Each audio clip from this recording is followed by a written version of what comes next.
TapTap Send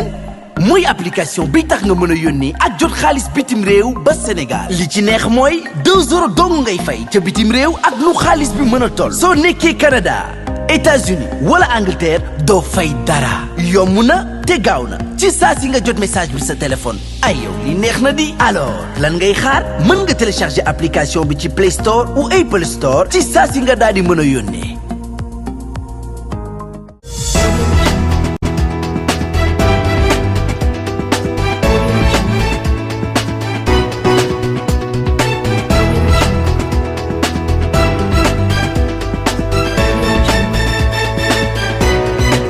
Chers amis internautes, bien le bonjour. Ñu dikk ak yéen ci xibaar yi ñu koy dooree nag ak effondrement d'une grue ba am fële ca Wakaam nekk ni démb ay booru 14h waaye nag alhamdulilah y a eu plus de peur que de mal le pire a été évité de justesse fële nag ca Wakaam benn immeuble R+3 moo effondré wu nekk ni démb ay 14h précisément nag ci côté monument de la Renaissance ba ki nga xam ne nag moom moo nekk agent bi géré immeuble bi il s'est confié à l'anonymat à suñu naataango wu Seneweb bi mu li dressé nag bilan ba di wax ne 4 blessés dont 2 filles qui occupaient l'immeuble et 2 agents d'Eiffage qui étaient en plein travaux dans le chantier en question waaye nag heureusement amul benn décès. Gannaaw nag ba nga xamee ne sapeur pompier yi ñëw nañ ca lieu yooyu waa Seneweb recueillir seen ay propos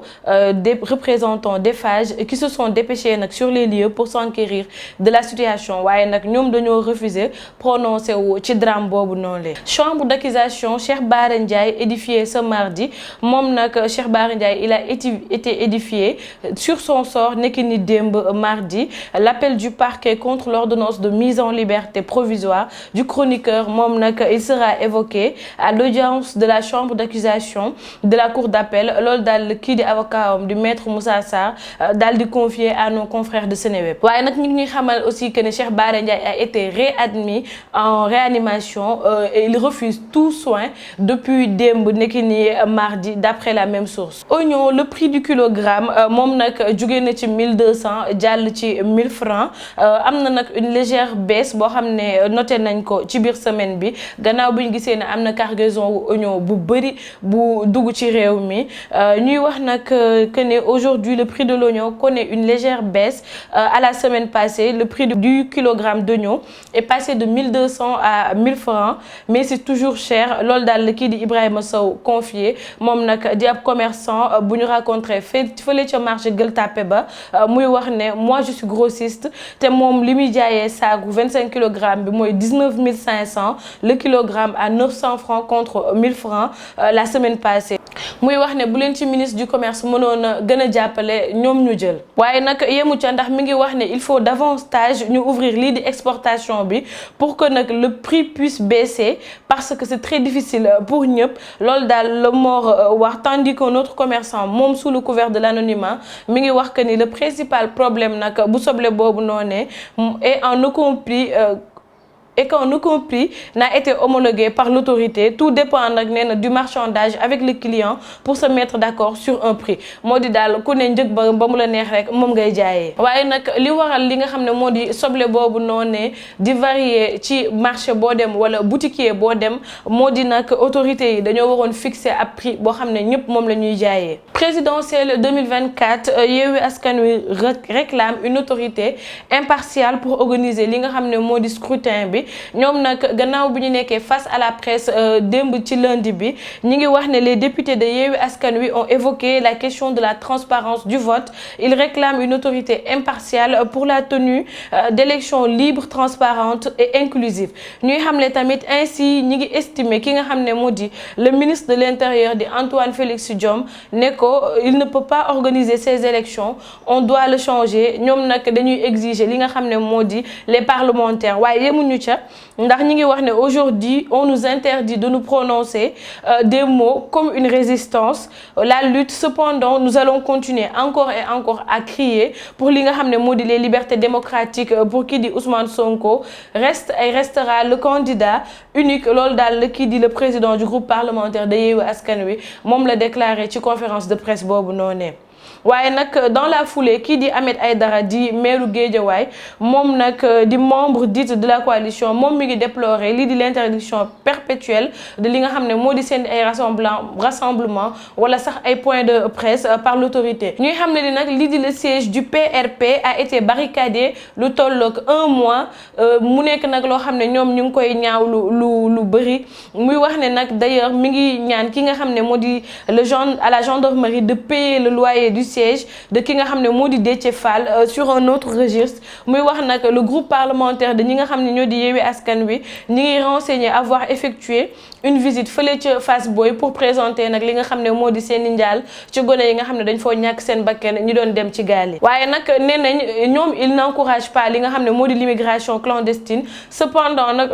les ressources sont mal réparties et les jeunes sont désespérés moo waral nag ils sont en quête d'une vie meilleure. Officiellement kii di Karim Meïssa Wade ak Khalifa Sall nag li ñu xamal mooy ils peuvent être candidats à la prochaine élection présidentielle ndax nag jamono ji c'est officiel Khalifa Babacar Sall et Karim Wade peuvent être candidats à la prochaine élection présidentielle ñu dëgmal en 2024 ndax nag en effet l'acte a été publié fële ci journal officiel consulté nag par lii di Sénégal Actu bu nga xam ne daal ñoom mën nañoo bokk ci élection yi ñu dëgmal en 2024. Immigration irrégulière ñi nga xam ne nag moo di les policiers ñoom nag dañoo déjouer une tentative d'embarcation bu doon am fële ca Malika ñuy wax nag ne des ndaw yi nga xam ne dee nañ ci immigration clandestine gis nañ ne bëri na lool jamono ji naam nag amoon na ab jamono boo xam ne sax arrêté woon nañ ko ndax nag gannaaw gone yi ñu ngi doon wax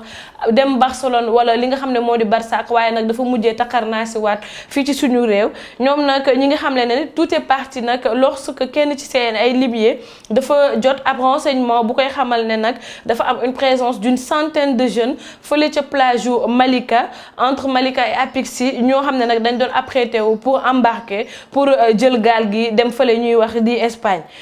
léegi nag plan ba nga xam ne moom lañ mettre en place moo leen permettre ñu suspendre candidat yooyu am na sax ñoo xam ne dañoo sentir li nga xam ne mooy présence police ba jot a daw waaye jotoon nañ ci jàpp rek ñu toll ni ñett muy benn dame ak yeneen ñaari xale góor yu ñu interpellé dans un premier temps waaye yemuñu ca ndax continuer nañ leen di leen topp ci guddi gi yëpp ba jàppaat ci ñu tolloog 25 ñoo xam ne daal dañ doon jël gaal yooyu pour dem fële nga xam ne moo di Barcelone biñ leen interrogé nag ci locaux wu police Malika ba ñoom li ñu avoué moo di ils ont versé chacun somme bu tolloog 300 000 francs pour mën a jël li nga xam ne moo di gaal yi rallié fële ca Espagne. Sortie des femmes de Ousmane Sonko Ahmed Khalifa Niass nag moom il s'est prononcé waaye lim ci xamal rek mooy ñaan gi muy ñaan ki nga xam ne moo di Marième Faye Sall ndax nee na ko yow yaay la mère de la nation yaa boole njaboote ñëpp yaay première dame donc maa ngi lay ñaan nga def preuve de magnanimité suite à l'appel à l'aide formulé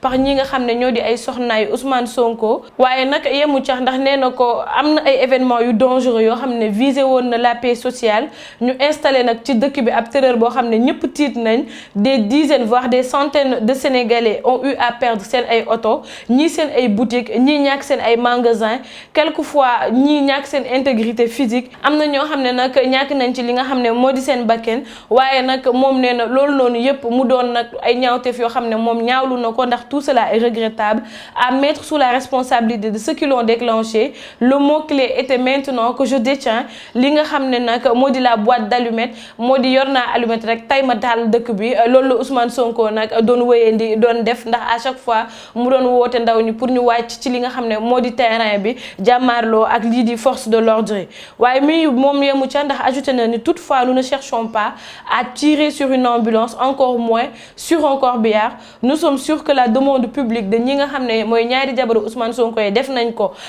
jëmale ko ci kii di le président Macky Sall ak soxnaam Marième Faye Sall moom wax na ne Marième Faye Sall moom dafa boole njaboote ñëpp te gëm na ne dina ci jàpp ba kii di Ousmane Sonko delluwaat ci lii di njabootam waaye nag li muy ñaawlu mooy Ousmane Sonko ni mu duggee ci politique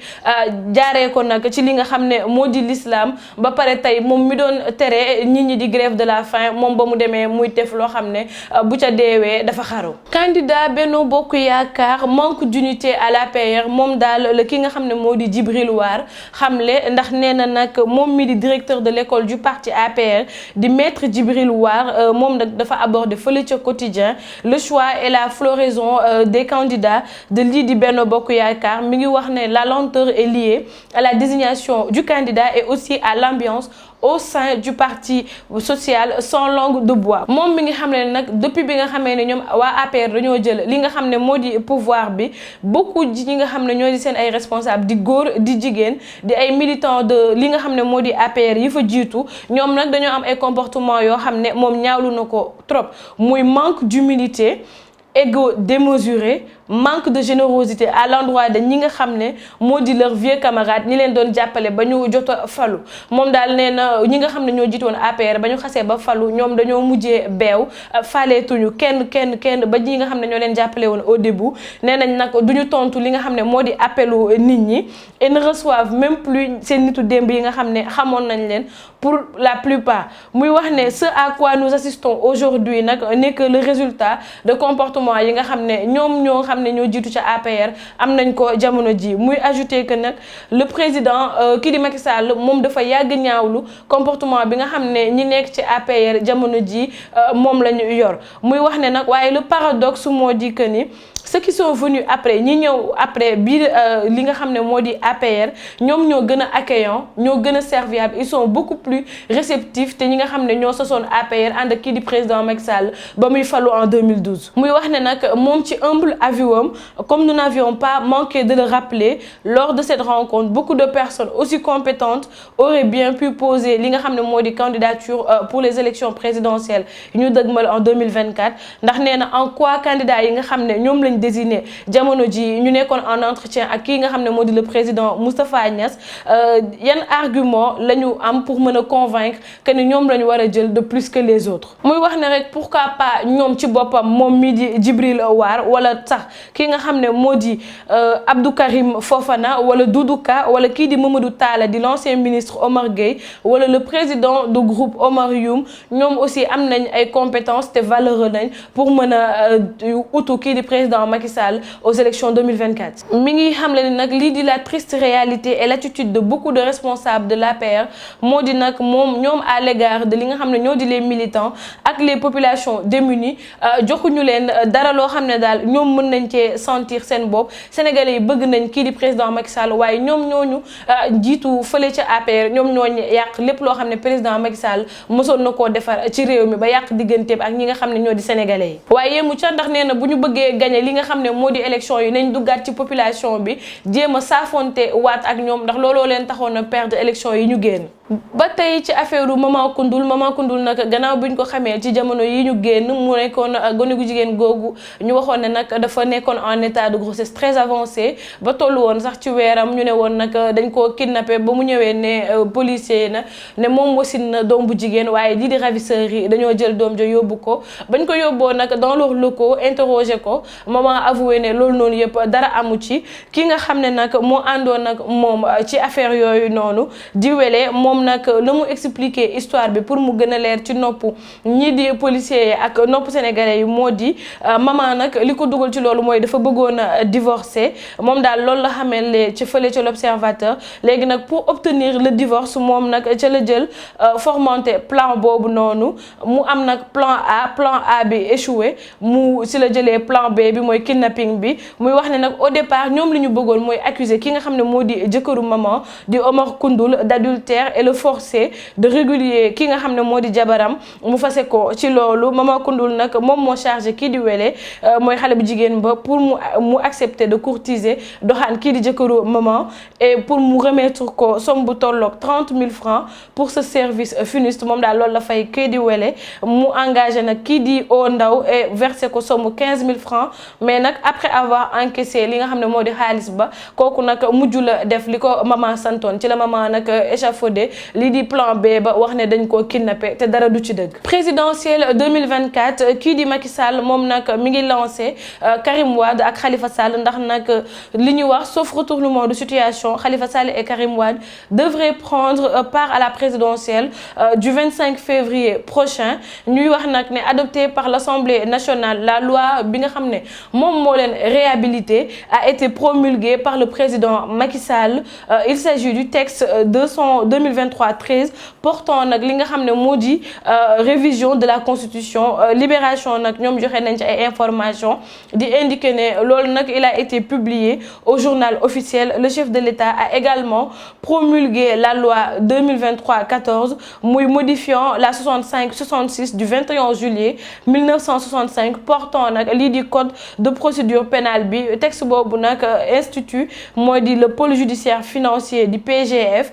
qui remplace la très controverse cour de répression de l'enrichissement illicite di CREI. Chers amis internautes lii lañ leen fi indi loon moo fi jotoon a ruusandi ci xibaar yi tey ñu leen di jox dig daje d'ici demain à la même heure. Portez-vous bien et restez scotchés à la suite de nos événements là où on vous informe juste et vrai.